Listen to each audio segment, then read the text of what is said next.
All right. Welcome in, everyone. Diving right into it today with a pretty fascinating topic you guys sent our way.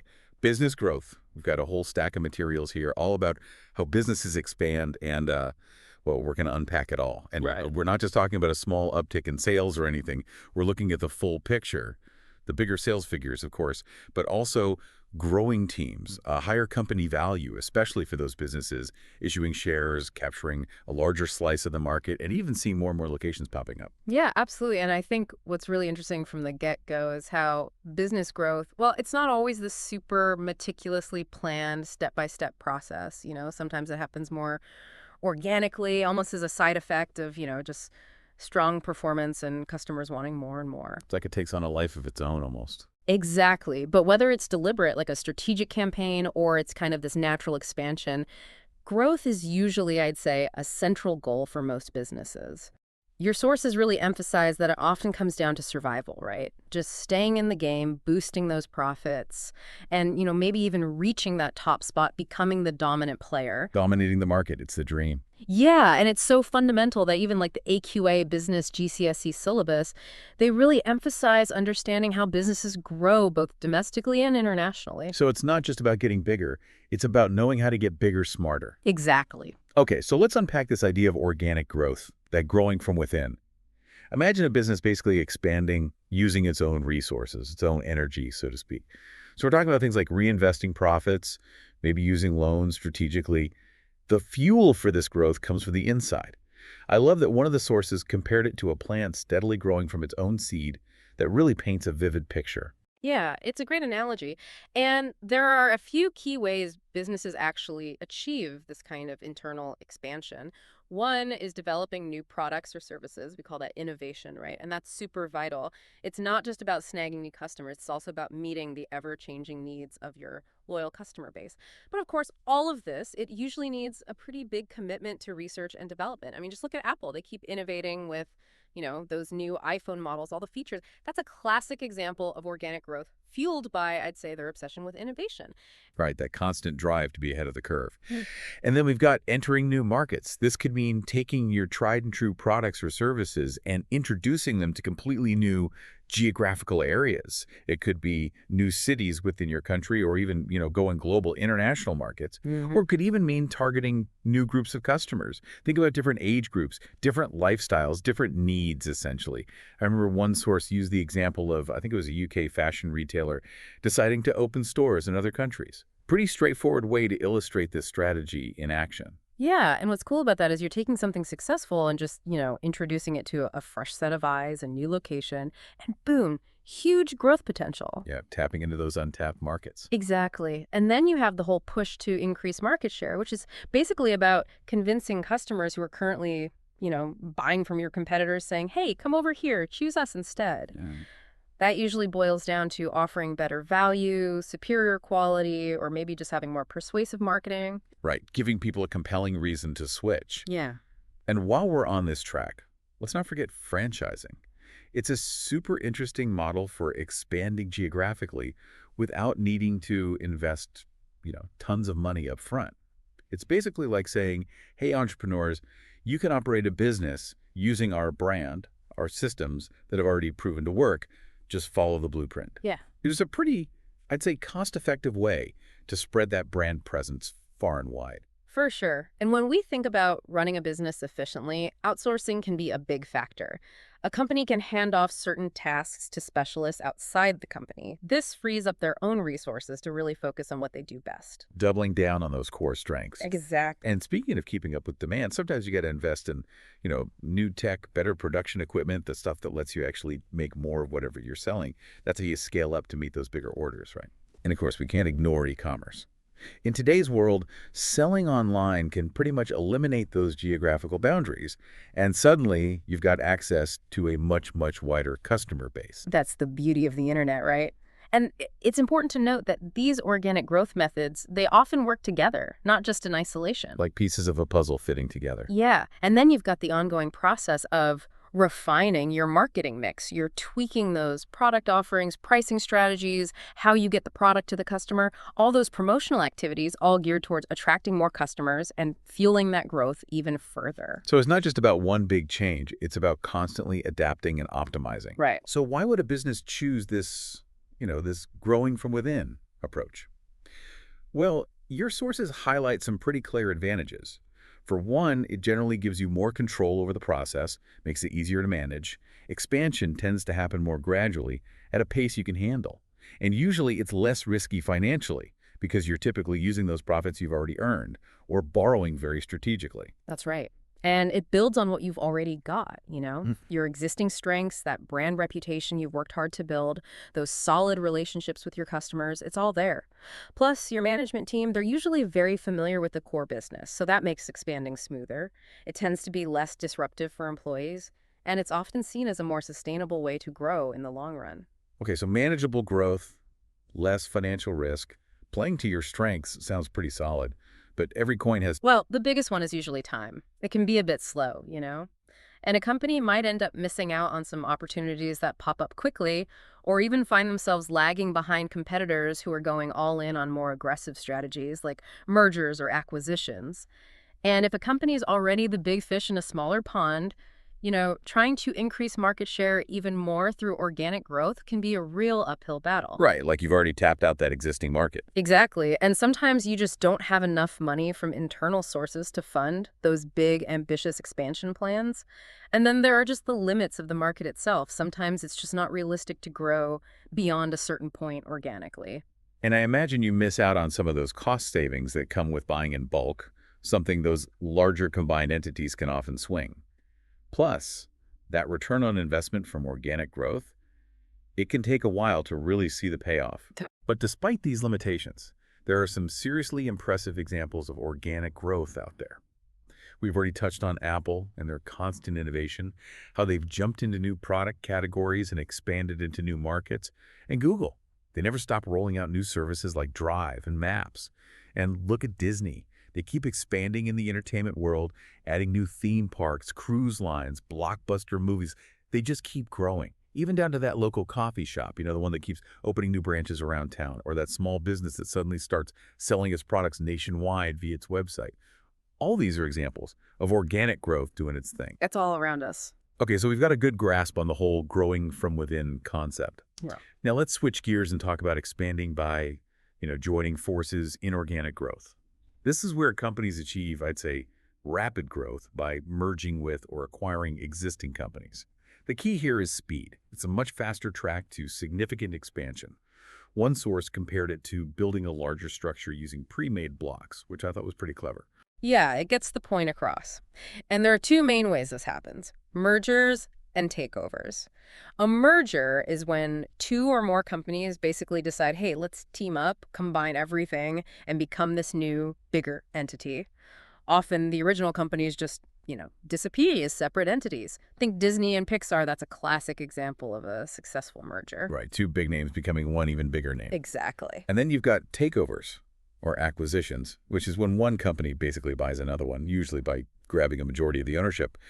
The company that's bought becomes part of the buyer, often called the acquirer, and sometimes it's even called a predator in those, more aggressive scenarios. And these takeovers aren't always friendly. Sometimes it's hostile, meaning the company being targeted doesn't want to be bought. Safeway being acquired by Morrisons is a good example of a takeover that really shook things up in the UK supermarket world. Yeah. Those can be dramatic. And what's interesting is the variety of strategic reasons behind these mergers and acquisitions. We have something called horizontal integration, which is when a company decides to merge with or acquire a direct competitor. So they're in the same industry, same stage of production. Imagine one car manufacturer buying another one to snag more market share and bump up their production capacity. So it's about consolidating power within that specific sector. Yeah. Then there's a vertical integration, where a company combines with a business that's in the same industry but at a different point in the supply chain. Right. So it's not about eliminating competition. It's about controlling different parts of the process. Hmm. And as we mentioned before, vertical integration can go two ways, right? Forward vertical integration is when a company wants to get closer to the customer. So maybe a dairy farmer buys an ice cream business to control both production and how that ice cream reaches the customer. Exactly. And then backward vertical integration is kind of the reverse. Think about an ice cream retailer going back up the chain and buying an ice cream manufacturer. Now they have a guaranteed supply of ingredients and they control costs. Smart move. And then we have conglomerate integration, which is a different beast altogether. This is where a company goes for a business in a totally unrelated industry. Think Microsoft, primarily a software company, buying Skype, a communications platform. It's all about diversification, spreading their wings. So it's not about getting bigger in the same area. It's about expanding into new territory entirely. Right. And finally, we have market extension, where a company buys up a company in a different geographical market, but they offer similar products or services. Boom. Instant expansion into new regions. Like a shortcut to going global. And it's interesting because, we often think of franchising as an organic growth strategy, but your sources also pointed out how it can actually be a super fast way to grow externally. For sure. It's all about partnerships, right? Giving others the blueprint to your success, and suddenly your brand is everywhere. Exactly. So why would a company choose this path, this inorganic growth through mergers and acquisitions? What are the big advantages they're after? Well, the most obvious benefit is a rapid increase in size, market share, and quite often profitability. You're instantly tapping into new markets, those established customer bases, new products and technologies, and even inheriting a skilled workforce. You're basically buying your way into a better position. In a sense, yeah. It can also help diversify your business so you're not relying on just one product or market. Plus, you can effectively weaken your competition by just, absorbing them. And then there are those economies of scale we talked about earlier, those cost savings that come with being bigger. And the idea of synergy, the belief that the combined entity will be greater than the sum of its parts. Like 1 + 1 = 3. Exactly. But just like with organic growth, there must be challenges and downsides to inorganic growth as well, right? What are some of the risks involved? Oh, absolutely. Mergers and acquisitions can be incredibly expensive. You're making a huge financial investment. And then there's the whole messy business of actually integrating two separate companies, their operations, IT systems, and most importantly, their cultures.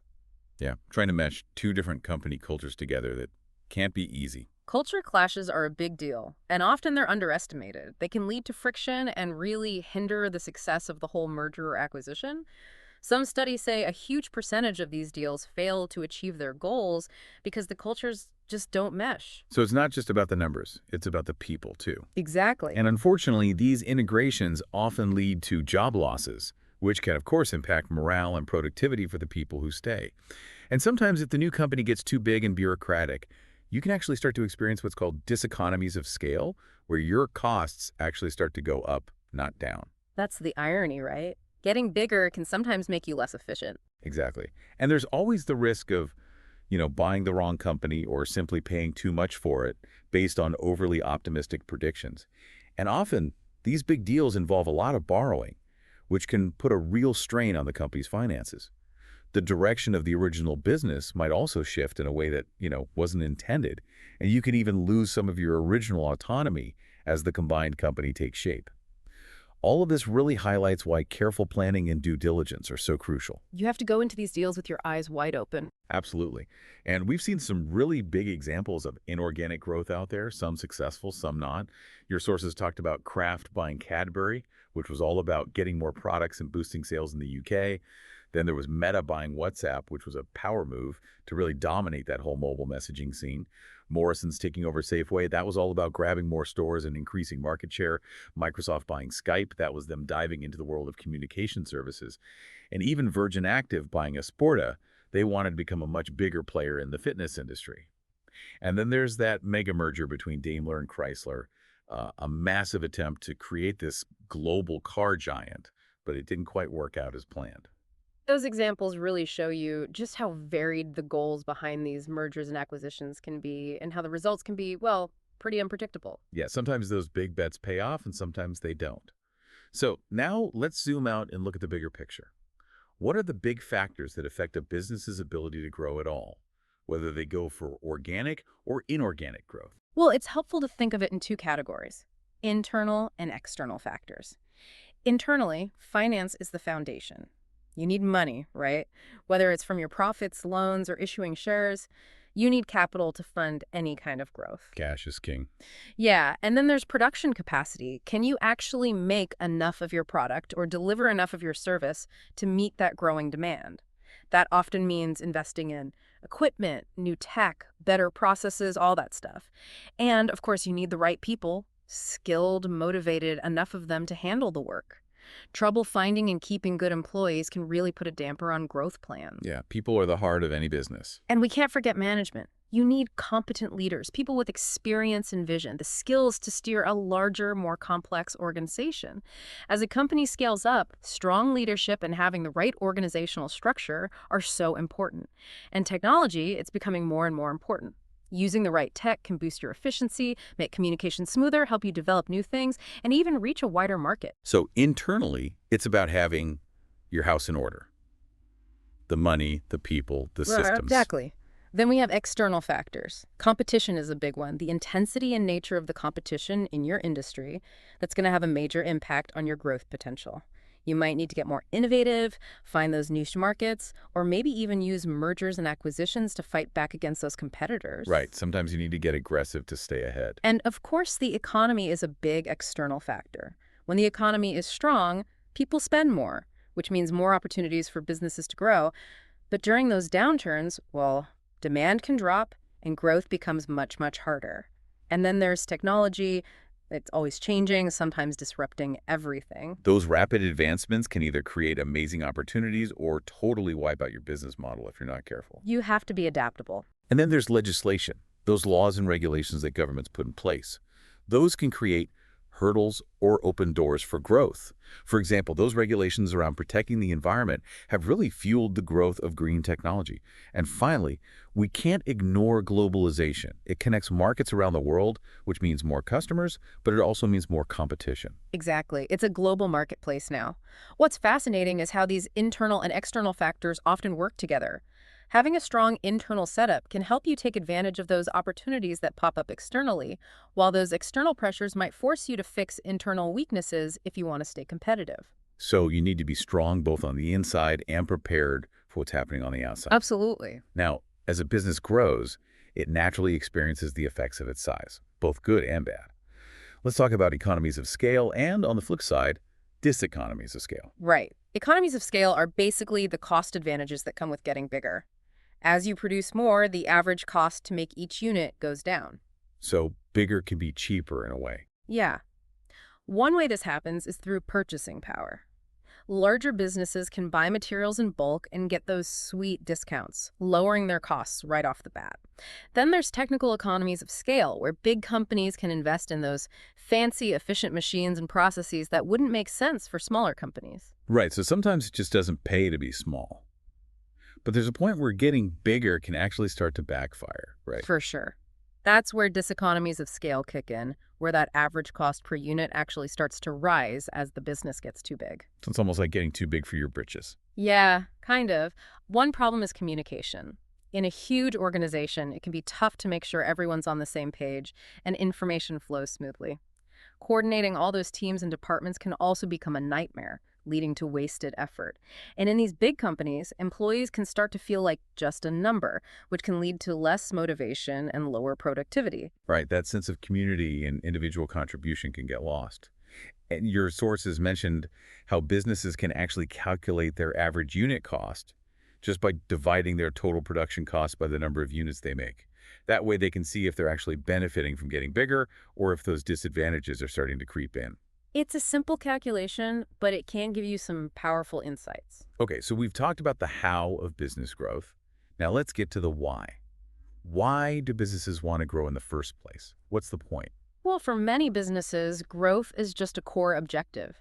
Whether they're aiming for domestic or international expansion, growth is just part of their DNA. But growth is also linked to other key business goals, like survival. In super competitive industries, you gotta keep growing just to stay alive. Then there's profit maximization. More sales, more market share, that often leads to more profit. That's the bottom line for many businesses, right? Yep. And that bigger market share not only boosts profits, but also gives you more influence within your industry. Some businesses prioritize growth to keep their customers happy by offering more products or serving more people.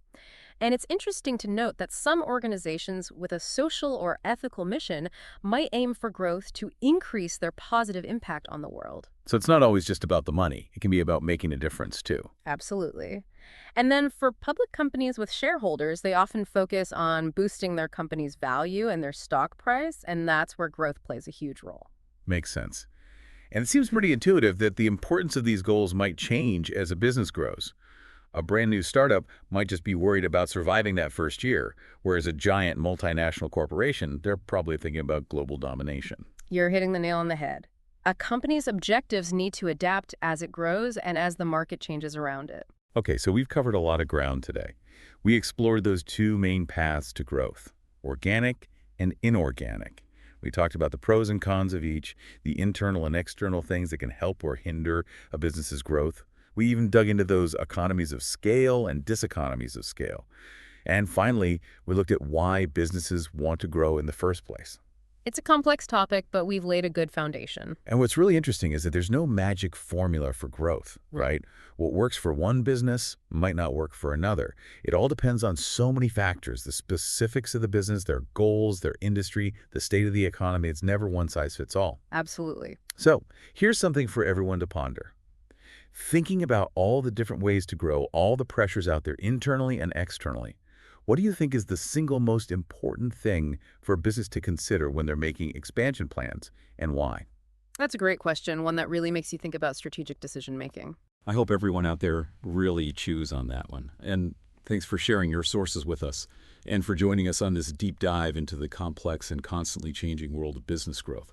We encourage you to keep thinking about that final question and maybe even look at some of the companies that interest you through this lens of different growth strategies. What we've discussed here is just the tip of the iceberg. There's so much more to explore.